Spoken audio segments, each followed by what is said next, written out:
Hey, I'm Markia. Want to hear something scary? The Monster Who Mocks. We all know the story of the boy who cried wolf. It's an old warning to be wary of calling monsters out, for once you call them, you might not be able to control them while they're there. Since I was a kid, I've always been a prankster. Not small, momentary gags. I specialized in long, intricate, slow-burning pranks that would drive someone to the brink of madness before finally revealing the lie. Tormenting people was my favorite hobby, which is why my parents sent me to a boot camp for troubled teens. Rigid schedules, strict discipline, intense drills. It was supposed to help me, but it was obvious from the start that the instructors loved tormenting us kids. This place couldn't possibly be sanctioned. We were prisoners. I needed out, so I hatched my greatest prank yet to be free of this place. Breaking into the comms building of this sham of a military boot camp was easy. Turning on the PA system, even easier. Using my most inhumane voice, spewing guttural sounds from my throat, I thundered, "I will rip you all apart." From the comms window, I saw confused kids stopping their torturous drills. The head drill instructor spun around in surprise and tripped on his face. My laughter boomed out of the speakers. The furious look on his face was priceless. "Come and get me," I baited. My discipline was swift and harsh. I'll just say that the nicest part of it was having to sprint obstacle courses all throughout the night. While I was out there, on the far end of the obstacle course, away from the instructor minding me, I heard something. An inhuman screech that sliced through the air. It sounded like the perfect mimic of the noises I made earlier.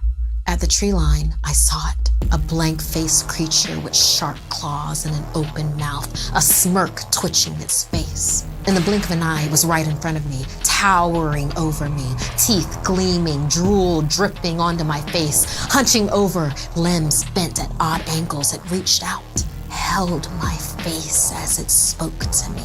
"I've been watching you. I'll help you because you will help me." Nodding in agreement slowly. Afraid for my life, I didn't know what it meant, but I'd give it anything to go away. Then it started changing. It shrank, body parts shifting into a human form. When it was finally done, it was as if I was staring in a mirror. It looked exactly like me. It mimicked my voice perfectly. "I'll help you get what we both want." Striding back into the forest, wearing my face, it disappeared into the trees. The instructor ran up to me then, blaming me for the screeching noise, and doubled my punishment. All the next day, I was in my bunk, recovering from yesterday's torment. Weirdly enough, though, the day after that, kids were looking at me distrustfully. A series of deadly pranks were happening around the boot camp. A collapsing obstacle course, snapped ropes, and so on and so on. And every day, somehow, my screech would sound over the PA system. I wasn't doing it, but nobody believed me. Would you? I barely believed me. And it kept happening, day after day. That screech would echo, the pranks would happen, and I would be punished all over again. My life was becoming a living nightmare. I was being punished, ridiculed. No one trusted me. It was the mimic, though, and I had to escape. I waited until the next time I heard that screech. This time, it was during lights out. I grabbed a hatchet and snuck out of the boot camp. My flashlight scanned the dark forest as I ran, light flitting across the trees, and suddenly spotlighted my own face staring back at me. It was the mimic. It raced towards me, and everything went black. When I woke up, the sun was shining. I was still in the woods, and I was alone. There was no sign of the shapeshifter. But there was the sound of a building collapsing and people screaming. In the sky, I could see great clouds of smoke. I stumbled through the woods to get back, but The boot camp for troubled teens was already gone. Crumbling, exploding, ablaze. Nothing was spared. As I ran through the gates, wounded instructors hid behind their hands and kids fled away from me for their lives, growing more terrified when they saw my face.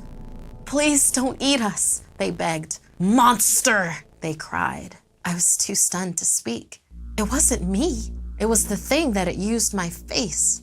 "I'll help you get what we both want," it had said. It felt like I was the mark in one of my own pranks. The shapeshifter burst out of the wreckage, but this time, as it rose from the rumble, a hulking, bloody menagerie of different body parts, all mimicked from its devoured victims. Licking its chops, it said, "I'd been starving for so long, and now we're both free."